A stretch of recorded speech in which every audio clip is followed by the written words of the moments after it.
Assalamualaikum warahmatullahi wabarakatuh. Selamat pagi ya, saudara-saudara sekalian. Kita mulai pembelajarannya. Kita lanjutkan mengenai pembahasan kunci dikotomi ya. Pada subbagian identifikasi makhluk hidup. Pak Jul tidak akan mengulas materi. Kita langsung saja ke soal ya. Kita perhatikan dulu bahwa di situ ada uji pemahaman, soal uji pemahaman ya. Jawablah pertanyaan-pertanyaan berikut dengan tepat. Di situ ada kunci dikotom, atau bisa juga dikatakan sebagai kunci determinasi ya. Yang masing-masing nomor itu nanti akan menjurus atau mengarahkan kepada klasifikasi makhluk hidupnya. Seperti itu. Nah, dengan menggunakan kunci dikotom yang ada di atas ya, kita akan melakukan interpretasi atau pendekatan bagaimana kita menjelaskan sebuah jenis gambar tumbuhan. Seperti halnya tampak pada tabel ini. Oke, yang pertama, ini adalah tumbuhan jagung. Nah, kita bisa mengumpulkan mengenai ciri-cirinya ya, dari ciri-ciri jagung itu seperti apa. Itu bisa kita urutkan dari bawah ke atas dari kunci dikotomi yang ada. Kita mulai bahwa jagung, oke, yang A namanya dulu ya, jagung.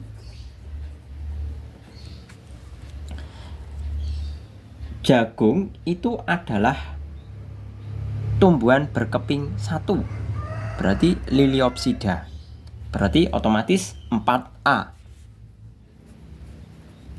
Nah, kemudian dari 4A ini kita kan sudah dapat 4, nomor 4. Berarti cari saja yang kelanjutan 4A. Siapa? Dari 4A ini yang ujungnya 4A adalah 3B. Nah, kemudian dari 3B kita cari ujung dari 3 itu dari mana?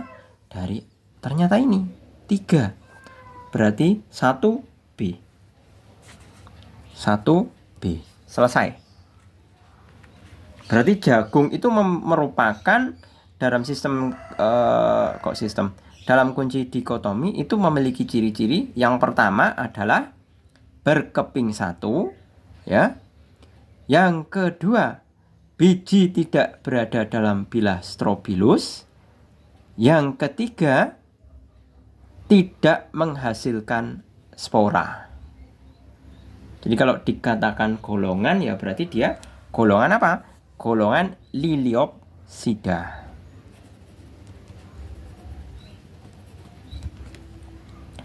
Selanjutnya yang B. Yang B ini sekiranya ini lumut ini ya. Lumut hati kalau nggak salah. Ya, lumut hati ya.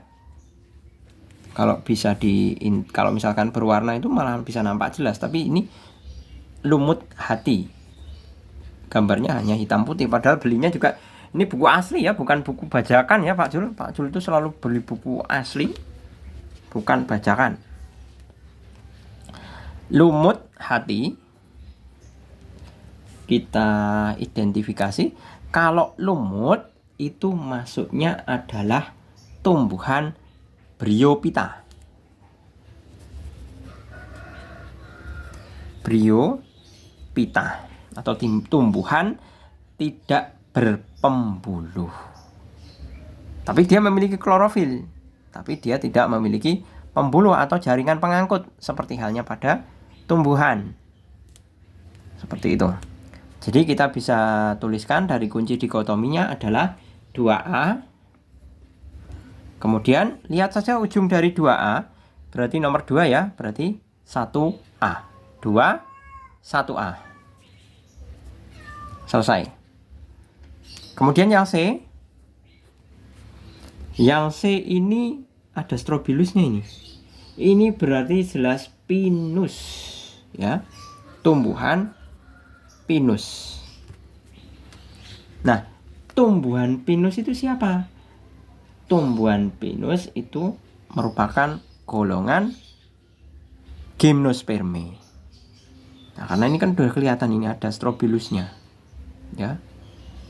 Yang ada strobilusnya siapa? Berarti 3A. Ujung dari 3A, A berarti kan sambungannya 3. Ini 3, berarti 1B. 1B. Golongannya adalah Gymnospermae.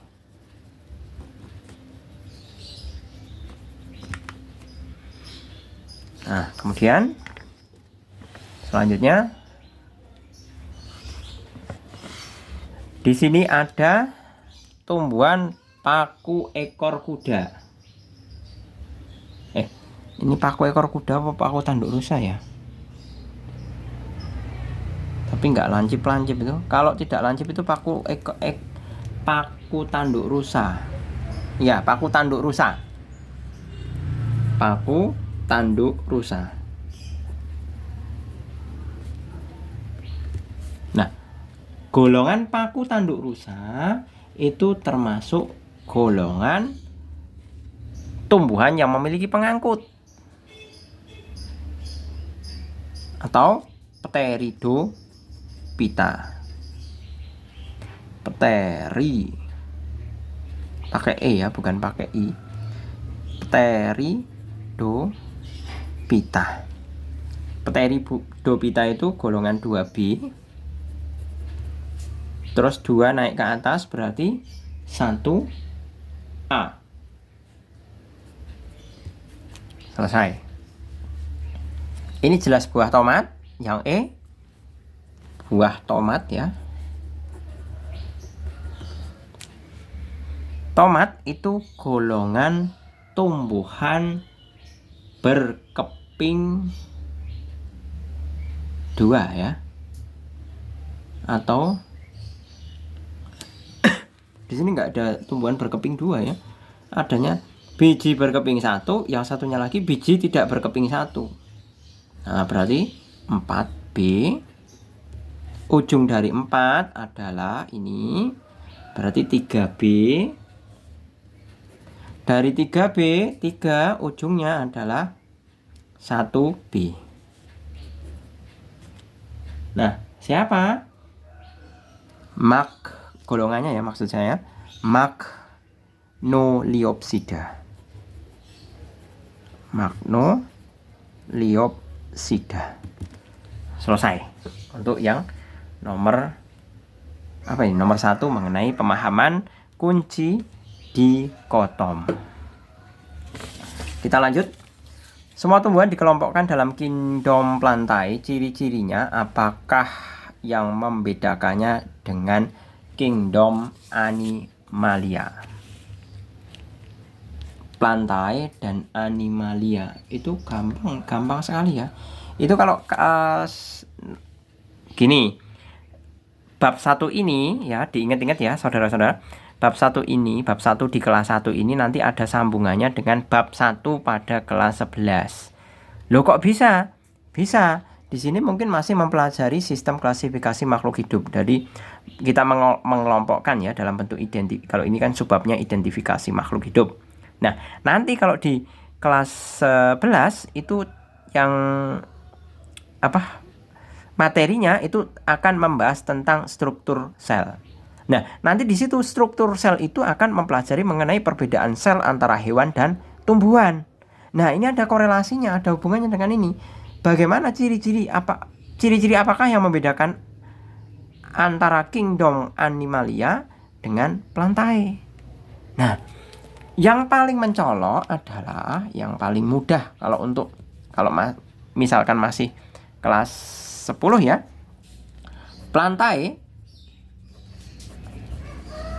Plantae atau tumbuhan itu pasti punya klorofil ya. Dan punya dinding sel.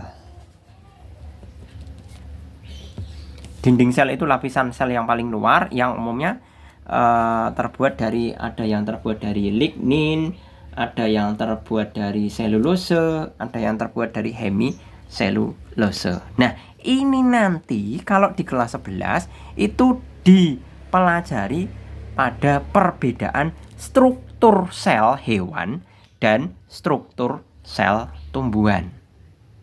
Nanti lebih dalam lagi. Kalau misalkan pengen ngintip-ngintip, penasaran dengan apa yang Pak Jul utarakan, bisa saja buka di playlist kategori SMA yang mata pelajaran biologi. Itu pembahasannya juga ada, Pak Jul bahas dengan insya Allah lengkap. Seperti itu. Gitu ya. Jadi jawabannya adalah bahwa tumbuhan itu punya klorofil atau zat hijau daun dan juga punya dinding sel. Sedangkan pada hewan itu tidak memiliki klorofil, juga tidak memiliki dinding sel. 3. Perhatikan gambar organisme berikut. Nah, itu ada jamur ya. Jamur. Persamaan ciri-ciri organisme tersebut dengan tumbuhan tomat adalah, nah, tumbuhan tomat persamaannya ya, memiliki akar, bukan ya, jamur itu tidak memiliki akar, batang, daun, sejati itu nggak punya. Kemudian hidup saprobik itu juga bukan, memiliki batang itu juga tidak, itu bukan batang ya. Jadi jamur itu ciri utamanya satu, tidak memiliki akar, batang, daun, sejati. Sejati itu sebenarnya tidak punya akar, batang, daun yang sebenarnya. Kemudian hidup heterotrof itu juga bukan. Ya. Heterotrof itu tidak bisa membuat makanan sendiri. Iya benar, dia tidak bisa membuat makanan sendiri. Tapi dia itu hidupnya dari menguraikan dari material organik. Hidupnya jamur itu. Nah, persamaan cirinya adalah memiliki dinding sel. Sama-sama memiliki dinding sel. Tapi kalau dinding sel jamur,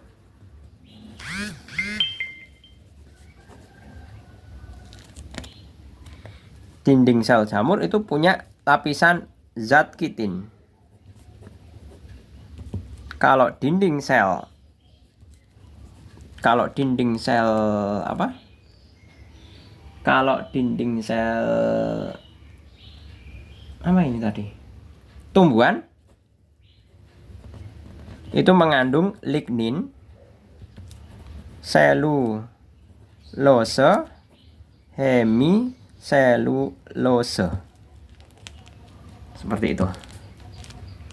Kita lanjut untuk yang 4. Adakah tumbuhan yang tidak memiliki klorofil? Ada. Siapa? Tali putri. Tali putri. Yang kedua, Rafflesia arnoldi. Rafflesia arnoldi atau bunga bangkai. Kalau tali putri itu yang kuning-kuning yang menempel di pohon-pohon yang biasa untuk pagar itu loh, itu tali putri. Ya. Contohnya tumbuhan ada tali putri dan Rafflesia arnoldi. Nah, ini semuanya adalah tumbuhan yang menempel pada inangnya. Makanya dia bisa hidup. Jadi kategorikan tumbuhan walaupun dia tidak punya klorofil. Kenapa? Karena dia menghisap tumbuhan inangnya. Tumbuhan inangnya itu maksudnya tumbuhan yang dia tempeli. Itu namanya tumbuhan inangnya. Oke, kita lanjut ya. Untuk yang soal yang terakhir. Nah, ini ternyata bunga bangkai juga yang dibahas. Bunga Rafflesia arnoldi atau bunga bangkai. Tumbuhan tersebut merupakan tumbuhan khas Indonesia yang langka dan harus dilindungi. Identifikasi ciri-cirinya dan jelaskan cara-cara melindunginya agar tidak punah. Ciri Rafflesia arnoldi tidak punya klorofil, tadi udah. Mengeluarkan bau yang menyengat, ya. Tidak memiliki akar, batang, dan daun. Jadi dia itu hanya sebatas bunga saja. Bunga yang mekar seperti ini. Tapi ini kategorinya bunga besar loh ya ini. Besar. Tidak sekecil mawar atau melati itu. Ini besar ini.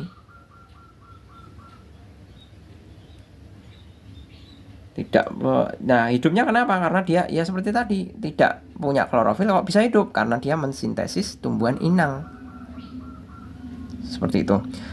Nah, kemudian cara melindunginya gimana? Cara melindunginya yaitu